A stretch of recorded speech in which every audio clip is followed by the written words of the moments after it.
Hello everyone, मैं वर्तिका स्वागत करती हूँ अपने चैनल पे। आई होप आप सब अच्छे होंगे। तो ये एनआईओ समरी की नेक्स्ट यूनिट है जिसमें हम लोग 506 कोर्स कर रहे हैं। उसका यूनिट 5 है। इस चैप्टर का नाम है डेवलपमेंट ऑफ सेल्फ कॉन्सेप्ट। ठीक है। और इस चैप्टर में हम लोग क्या क्या पढ़ेंगे? इस चैप्टर में हम लोग मोटिवेशन पढ़ेंगे, अभिप्रेरणा के बारे में पढ़ेंगे, परसेप्शन पढ़ेंगे, एटीट्यूड पढ़ेंगे और डिसिप्लिन के बारे में पढ़ेंगे। एकदम फैक्ट वाले क्वेश्चन जहाँ से पूछे गए हैं वो सब हम जानेंगे। तो वीडियो अंत तक जरूर देखिएगा और अच्छी लगेगी वीडियो तो लाइक कर दीजिएगा, कमेंट कर दीजिएगा, शेयर कर देंगे तो मुझे अच्छा लगेगा। तो पहला पॉइंट है कि सेल्फ कॉन्सेप्ट। पहली बात तो हम कॉन्सेप्ट ही समझते हैं, अवधारणा क्या होती है। तो हमारे माइंड में, मस्तिष्क में जो छवियाँ बनती हैं उन्हीं को हम अवधारणा या कॉन्सेप्ट बोलते हैं। अब अवधारणा, कॉन्सेप्ट से ही तो इंसान सीखता है ना। पहले कॉन्सेप्ट बिल्डिंग होगी और बचपन से लेकर बुढ़ापे तक नई नई अवधारणाएं बनती हैं और पुरानी अवधारणाओं को दैनिक जीवन में नई स्थिति में हम लोग यूज़ करते हैं, नई सिचुएशन में हम लोग यूज़ कर लेते हैं। अब आती है बच्चों वाली बात कि बच्चों के जीवन में जो अवधारणाएं होती हैं उनका निर्माण कब से होता है, कहाँ से होता है। तो सबसे प्राइमरी जो सोशलाइजेशन है वो उनका परिवार ही तो होता है ना। तो परिवार से ही ये कॉन्सेप्ट बिल्डिंग शुरू होती है। तो माता पिता, भाई बहन, अन्य संबंधी बच्चे की पहली सामाजिक दुनिया है जो बच्चे की स्वयं अवधारणा बनाते हैं, सेल्फ कॉन्सेप्ट को क्रिएट करते हैं।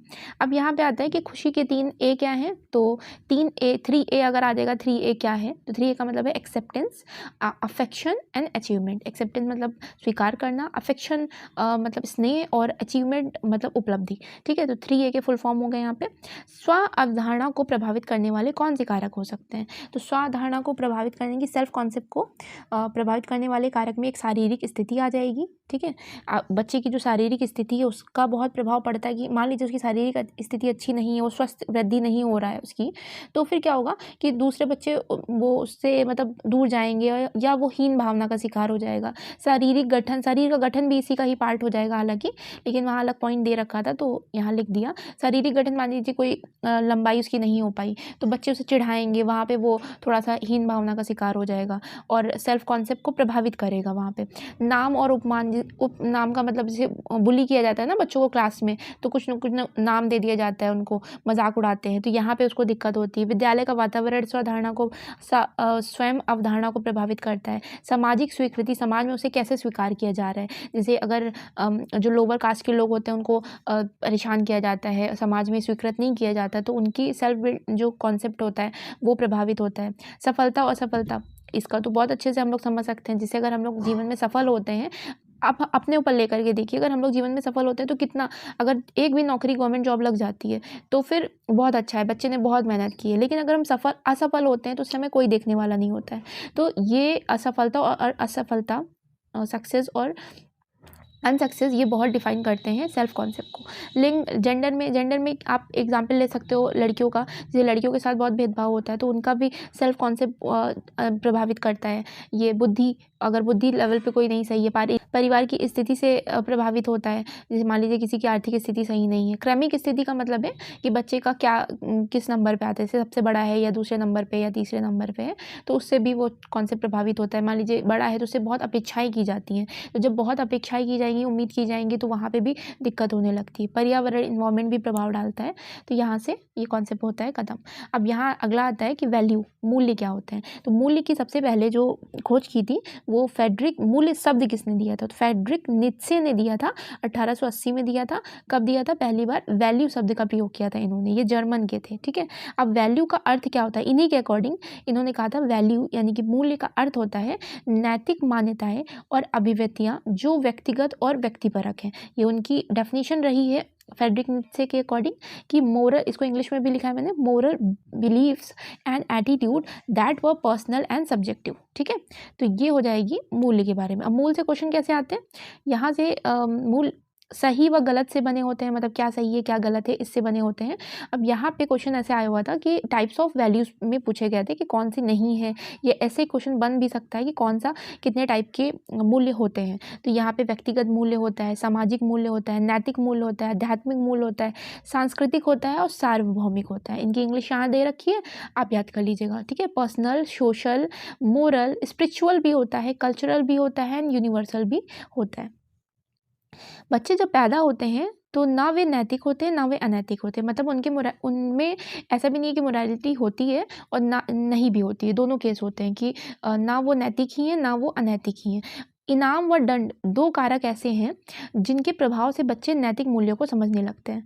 ठीक है, अब जैसे आप ऐसे एग्जाम्पल ले सकते हो, किसी को अगर हम इनाम देते हैं, पुरस्कृत करते हैं, तो वो कहेगा अच्छा ये काम हमको करना चाहिए, ये हमारी वैल्यूज़ है, इनको सम्मान देना चाहिए। और अगर दंड देंगे तो डर के मारे वो करेगा। तो इस तरीके से यहाँ पे आता है 7 से 12 की जो उम्र होती है, वहाँ बच्चे के अंदर जो कॉन्सेप्ट होता है ना, वो खुद से वो समझने लगता है, वो परिस्थिति के अकॉर्डिंग वो रखने लगेगा। जैसे पहले माता पिता समझाते हैं कि क्या सही है क्या गलत है, अब माता पिता द्वारा सही गलत की अवधारणा जो होती है वो चेंज हो जाती है। अब बच्चे क्या करेंगे, परिस्थितियाँ देख करके अपने फैसले ले लेते हैं। तो 7 से 12, और ये किशोरावस्था में भी आगे जा करके वो हमेशा के लिए वो कॉन्सेप्ट हो जाते हैं। फिर अब आता है अनुशासन। अनुशासन मतलब डिसिप्लिन। डिसिप्लिन करना समाज का तरीका है जिसके द्वारा बच्चों को समाज द्वारा स्वीकृत नैतिक व्यवहार सिखाया जाता है। तो डिसिप्लिन क्या है, डिसिप्लिन एक सोसाइटी का एक तरीका होता है जिसके द्वारा बच्चों को क्या सिखाया जाता है, मोरल बिहेवियर करना सिखाया जाता है, जो कि समाज द्वारा स्वीकृत है। ठीक है, तो यहाँ पे अनुशासन कितने टाइप के हैं, तो अनुशासन यहाँ पे 3 टाइप के हैं, 3 टाइप के बताए गए हैं, एक सत्तावादी, एक अनुमोदक, एक लोकतांत्रिक। तीनों ही बहुत इंपॉर्टेंट है। सत्तावादी को अथॉरिटेरियन बोलते हैं। इसमें क्या होते हैं, बड़े लोग होते हैं, बड़े नियम का मतलब है बड़े लोग जो होते हैं, जैसे टीचर हो गया, गार्जियन हो गए, ये नियम बनाते हैं लेकिन बच्चों को बताते नहीं है कि क्यों बनाया, ये नियम क्यों है। ठीक है, और बच्चों को मानना ही पड़ता है, उनको फोर्स होना पड़ता है उनको मानने के लिए। यहाँ मैंने लिखा भी है क्यों पता नहीं, मतलब बच्चे अगर उनके माइंड में आता भी है कि ये नियम क्यों बने, तो उनको ये रीज़न नहीं बताया जाता है कि क्यों बने। तो सत्तावादी मतलब जबरदस्ती थोपा जाता है उनके ऊपर। अनुमोदक अनुशासन जो होता है वो परमिसिव डिसिप्लिन, ये इसका जस्ट अपोजिट होता है। ये जो वो लोग हैं जो अथॉरिटेरियन डिसिप्लिन से जो परेशान हुए हैं, वो लोगों ने उसके विद्रोह में ये अनुशासन लाया गया। ठीक है, परमिसिव वाला, तो यह सत्तावादी के विद्रोह में है। ठीक है, ये सत्तावादी के विद्रोह में है और इसमें नियम तोड़ने पर ना तो दंड मिलता है ना अच्छा करने पे इनाम मिलता है, मतलब एकदम न्यूट्रल रहता है। अगर अच्छा करेंगे तो उनको इनाम भी नहीं दिया जाएगा और अगर कुछ खराब करेंगे तो उनको दंड भी नहीं दिया जाएगा। तो ये परमिसिव वाले में रहता है। अच्छा, और ये जो सत्तावादी वाला होता है इसमें दंड दिया जाता था। ठीक है, लोकतांत्रिक अनुशासन में क्या होता है, इसमें बच्चों को यह अधिकार होता है कि उनको जानने का कि ये नियम है भी तो क्यों बनाए गए हैं। ठीक है, उनको ये अधिकार दिया गया है कि अगर कोई नियम बन भी रहा है तो ये क्यों बना है, उनको रीज़न जानने का ये अधिकार होता है लोकतांत्रिक अनुशासन में। आई होप आपको समझ में आया होगा। अब ये है नेक्स्ट टॉपिक है हमारा एटीट्यूड पढ़ेंगे, जिसको हिंदी में कहते हैं अभिवृत्ति। इसको ऑब्जर्व नहीं किया जा सकता, ये प्रकट व्यवहार से पता चलता है। जैसे अगर कोई व्यक्ति है उसको अगर हम ऑब्जर्व करें तो उसका एटीट्यूड नहीं पता चलेगा, लेकिन जो वो सडनली किसी परिस्थिति पे, किसी सिचुएशन पे, जैसे अगर कोई सिचुएशन आती है उस सिचुएशन में हम जैसा रिएक्ट करते हैं, यही तो हमारा एटीट्यूड है ना। अगर कोई सिचुएशन आ गई और हम बहुत परेशान हो गए तो हम कहेंगे कि बहुत निगेटिव बोलने लगे, तो कहते हैं निगेटिव एटीट्यूड वाला है वो। तो इस तरीके से कि ये फ्रीमैन ने डेफिनेशन भी यही दी है कि किसी विशेष परिस्थिति में व्यक्तियों, वस्तुओं या विचारों से सुसंगत तरीके से जब हम रिएक्ट करते हैं, रिएक्ट करने की प्रवृत्त तत्परता, यानी कि अचानक से जो हम रिएक्ट करते हैं, जो सीखी गई है और व्यक्ति के समान व्यवहार का हिस्सा बन गई है। अब चाहे जो हम रिएक्ट करेंगे वो तुरंत का तो होगा नहीं ना, वो हमारे जीवन भर में हमने जो सीखा होगा वही तो होगा ना, और हमारे वो व्यवहार का हिस्सा बन चुका है वो एटीट्यूड, उसी को हम एटीट्यूड कहेंगे। ठीक है, तो ये जो विशेष परिस्थिति में हमारा बिहेवियर होता है, रिस्पॉन्स होता है, उसे एटीट्यूड कहा जाता है। एटीट्यूड के कितने कंपोनेंट्स होते हैं, 3 होते हैं, ज्ञान, भावनाएं और व्यवहार, नॉलेज, फीलिंग एंड बिहेवियर। बच्चों का जो एटीट्यूड होता है उस पहले घर से प्रभावित होता है, फिर स्कूल व मित्र मंडली से प्रभावित होता है। तो सबसे पहले कौन अफेक्ट करेगा बच्चे के एटीट्यूड को, घर करेगा। ठीक है, परिवार करेगा। अब हम पढ़ते हैं मोटिवेशन, बहुत इंपॉर्टेंट टॉपिक है। मोटिवेशन शब्द कहाँ से लिया गया, ये उस बुक में दे नहीं रखा था लेकिन मैंने अलग से डाल दिया है कि ये लैटिन भाषा के मोटम शब्द से बना हुआ है, जिसका अर्थ होता है टू मूव। सबसे प्रभावी जो मोटिवेशन होता है वो इंटरनल मोटिवेशन होता है। मोटिवेशन 2 टाइप के होते हैं, इंटरनल, इंट्रिंसिक एंड एक्सट्रिंसिक, यानी कि इंटरनल और एक्सटर्नल, आंतरिक रूप से होता है और बाहर रूप से होता है। तो अच्छा वाला कौन सा होता है, इंटरनल अच्छा होता है। एंड इंटरनल अच्छा क्यों होता है, क्योंकि वो खुद से आता है, वो किसी की फोर्स करने से नहीं आता, वो लंबे समय तक रहेगा। जब हम सेल्फ मोटिवेटेड होते हैं तो हम लंबे समय तक होते हैं, और जब बाह्य मोटिवेशन दूसरे द्वारा दिया जाता है, दूसरे द्वारा कैसे, इनाम दे करके, दंड दे करके, भय बना करके, आपको मोटिवेट किया जाएगा, तो ये थोड़े समय तक ही रहता है। अब यहाँ एक बहुत इंपॉर्टेंट टॉपिक है, अगर ऐसा कुछ भी क्वेश्चन आता है तो हमेशा याद रखिएगा, जो अनस्ट्रक्चर्ड गेम्स होते हैं वो अच्छे माने गए हैं। असंरचित खेल जो होते हैं, असंरचित खेल का मतलब होता है कि ऐसा नहीं कि हमने टाइम फिक्स कर दिया एकदम व्यवस्थित कि इतने टाइम से इतने टाइम खेलना है बस, उसके बाद तुम्हें पढ़ाई करना है, तो वो सब बेकार होता है। मतलब उनको, क्योंकि खेल का अपना ही एक महत्व है। अभी हम आगे कुछ एक टॉपिक जानेंगे कि जीन पियाजे ने इस टॉपिक के बारे में क्या कहा और वाइगोत्स्की ने क्या कहा। तो यहाँ पर याद रखिएगा कि कौन सा गेम अच्छा है, अनस्ट्रक्चर्ड प्ले को अच्छा माना गया है, important for motivation, learning and development also. ठीक है। अब मोटिवेशन को डेवलप करने के लिए क्या क्या चीज़ें ज़रूरी होती है, तो मोटिवेशन कैसे डेवलप होगा, तो अगर हम परसिस्टेंट मतलब लगे हुए हैं, लंबी अवधि तक किसी टास्क पे लगे हुए हैं, तो फिर वहाँ पे हम मोटिवेटेड हो पाएंगे, मोटिवेशन बढ़ेगा इससे। ठीक है। और चैलेंजिंग काम, अगर चुनौती, सेकंड टॉपिक जो था वो चुनौती वाला था, तो अगर हम चैलेंजिंग काम किसी बच्चे को देते हैं, ठीक है, और अगर वो उसमें सफलता पाएगा तो वो क्या करेगा, वो और मोटिवेटेड होगा काम करने के लिए कि हम और करेंगे। अच्छा, इसमें एक और बात है, अगर मान लीजिए किसी बच्चे को एकदम छोटा सा काम दे दिया गया, बहुत ईजी था उसके लिए, तो उसको ये लगेगा ये उतना चैलेंजिंग नहीं है, वो और बेटर चैलेंज चाहेगा अपने लिए, अगर वो आंतरिक रूप से मोटिवेटेड है तो। ठीक है। तो यहाँ पे चुनौती हो गया। वयस्कों की निर्भरता, जो आंतरिक रूप से मोटिवेटेड होते हैं ना, वो ज़्यादा डिपेंडेंट नहीं होते हैं एडल्ट पे, अपने बड़ों पे, लेकिन जो बाहरी रूप से होते हैं वो कहीं ना कहीं उनको इच्छा होती है कि दूसरे लोग उनकी हेल्प करें मोटिवेट होने में। तो आंतरिक वालों को हर समय ज़रूरत नहीं होती, कभी कभी होती है, हमेशा नहीं होती है। फीलिंग्स, जो मोटिवेटेड बच्चे होते हैं उनके अंदर हमेशा पॉजिटिव फीलिंग्स होती हैं, वो अपनी चीज़ों से संतुष्ट रहते हैं। ठीक है। अब मोस्ट इंपॉर्टेंट पॉइंट देखते हैं कि ऐसे अगर कुछ भी पेडागॉजिकल क्वेश्चन आते हैं तो आप ऐसे पॉइंट को देख करके टिक कर सकते हो कि बच्चों के खेल कूद के समय को व्यवस्थित और संरक्षित नहीं होना चाहिए, जो अभी मैंने बताया अनस्ट्रक्चर्ड होना चाहिए, स्ट्रक्चर्ड नहीं होना चाहिए। तो ये इन्होंने कहा था स्ट्रक्चर्ड नहीं होना चाहिए।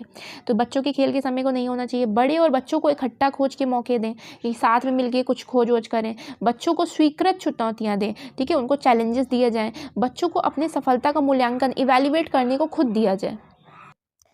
बच्चों को अपनी सफलता का मूल्यांकन, अपनी सक्सेस का इवैल्यूएशन करने खुद दिया जाए। अधिक इनामों का प्रयोग ना करें। बच्चों की नज़र में दुनिया एक बहुत बढ़िया स्थान है, तो इसे उन्हें अपनी दुनिया का पता लगाने दें, उन्हें खोज करने दें, खुद से करने दें ये चीज़। ठीक है। तो ये सारे पॉइंट रहे यहाँ के मोटिवेशन के। अब हम देखते हैं परसेप्शन क्या होता है। तो अनुभूति, तो परसेप्शन का अर्थ होता है ज्ञानेंद्रियों द्वारा, अपने सेंसेस के द्वारा अपने वातावरण को जानने की प्रक्रिया, अपने आसपास के एनवायरनमेंट को जानने की जो प्रक्रिया होती है, प्रोसेस होता है, उसे हम परसेप्शन बोलते हैं। अब यहाँ पे जो स्टिमुलस होता है या स्टिमुली जो होता है और जो ऑब्जेक्ट्स होते हैं वो दो अलग अलग चीज़ें हैं। यहाँ इन्होंने बहुत अच्छा एग्जांपल देके बताया था कि स्टिमुलस का मतलब है, जैसे फॉर एग्जांपल अगर पानी है और पानी पे नदी है, नदी पे सूर्य की रोशनी पड़ी तो रिफ्लेक्शन हो गया, हमारी आंखों में लाइट आई, तो जो लाइट है वो हो जाएगी स्टिमुली। ठीक है। अब ऑब्जेक्ट क्या हो गया, वो नदी हो गई, वो पानी हो गया वो ऑब्जेक्ट। ठीक है। तो यहाँ पे वो दोनों चीज़ें अलग अलग होती हैं। ऐसा नहीं है कि हम जो स्टिमुली है उसको कोई ऑब्जेक्ट, कोई वस्तु मान लें, वस्तु नहीं है वो। ठीक है। वो सेंसेस के द्वारा हम उसको ऑब्जर्व करते हैं, तभी तो हमारे माइंड में परसेप्शन बनेगा ना उस चीज़ को लेकर के। अब अनुभूति के महत्वपूर्ण होने के कारण क्या है, मतलब परसेप्शन बनना क्यों ज़रूरी है, क्योंकि परसेप्शन जब बनेगा तभी तो आप सोशलाइज्ड हो पाओगे, सोशलाइजेशन आपके में बढ़ेगा, आप ज्ञान अर्जित कर पाओगे। ज्ञान के लिए, अगर ज्ञान चाहिए आपको या आपकी मेमोरी आपको इंक्रीज़ करनी है, तो आपके माइंड में वो परसेप्शन होना चाहिए, उस चीज़ के बारे में अनुभूति होनी चाहिए ना, जिस चीज़ का आपको ज्ञान चाहिए, तो वो ज्ञान अर्जन के लिए ज़रूरी है, भाषा अर्जन के लिए ज़रूरी है, भावात्मक जो इमोशनल रिएक्शन होते हैं उसके लिए ज़रूरी है, आत्म सेल्फ प्रोटेक्शन के लिए ज़रूरी है, हाथों व आँखों का समन्वय, हाथ और आँख का जो कोऑर्डिनेशन होता है उसके लिए परसेप्शन ज़रूरी होता है, सेल्फ अवेयरनेस के लिए परसेप्शन ज़रूरी होता है। तो परसेप्शन के क्यों इम्पोर्टेंट है। अब आप देखते हैं अनुभूति के विकास। तो अनुभूति यानी कि परसेप्शन के डेवलपमेंट के लिए खेल बहुत इंपॉर्टेंट है, खेल कूद बहुत इंपॉर्टेंट है। अब ये जीन पियाजे और वाइगोत्स्की ने इसके बारे में ही बोला है कि खेल और बुद्धि की वृद्धि में संबंध स्थापित होता है, कि खेल जितना हम खेलेंगे तो बुद्धि की भी वृद्धि होगी। हम लोग के घर वाले नहीं समझते थे, उनको ऐसा लगता है कि, हालांकि अभी तो माइंडसेट चेंज हो रहा है इस चीज़ को लेकर के, कि खेल और बुद्धि की वृद्धि में जो इंटेलिजेंस है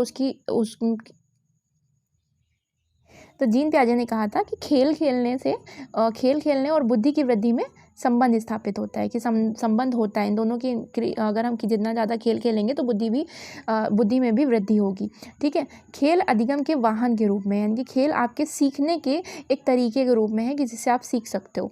और वाइगोत्स्की ने क्या कहा था? वाइगोत्स्की ने कहा कि खेल के दौरान विकास होता है, क्योंकि खेल ZPD बनाता है। अब ZPD वाइगोत्स्की जिसने भी पढ़ा है वो कमेंट करके बताइएगा। नहीं आता है तो आप कमेंट में ये लिखेंगे कि मैम इसका फुल फॉर्म बता दीजिए, तो मैं खुद कमेंट कर दूंगी। लेकिन आपको अगर आता है तो आप कमेंट करेंगे। हिंदी में यहाँ लिख दिया गया है समीपस्थ विकास क्षेत्र। ठीक है। वाइगोत्स्की ने कहा था कि खेल क्या करता है? ZPD बनाता है, इसीलिए ये बहुत इंपॉर्टेंट है। अब सुझाव एक दिया गया है। सुझाव ये है कि सभी देश जो होते हैं उनको खेल कूद को अपने ECD मतलब अर्ली चाइल्डहुड डेवलपमेंट पॉलिसी में शामिल करना चाहिए। ठीक है। किसको? खेल कूद को। और जो कि हो भी रहा है धीरे धीरे, लेकिन एक सुझाव है, अगर ऐसा कुछ ऑप्शन दिखता है तो वो टिक करिएगा। ठीक है। बस यहाँ पे होता है चैप्टर ख़त्म। आई होप आपको समझ में आया होगा और अच्छे से मेहनत करिए। जो मैंने पहले यूनिट कराई है उनको भी रिवाइज कर लीजिएगा, और PDF आपको टेलीग्राम चैनल पे मिल जाएगी। सो शेयर कर लीजिएगा, कमेंट कर दीजिएगा, नए हैं तो सब्सक्राइब कर दीजिएगा। Thank you.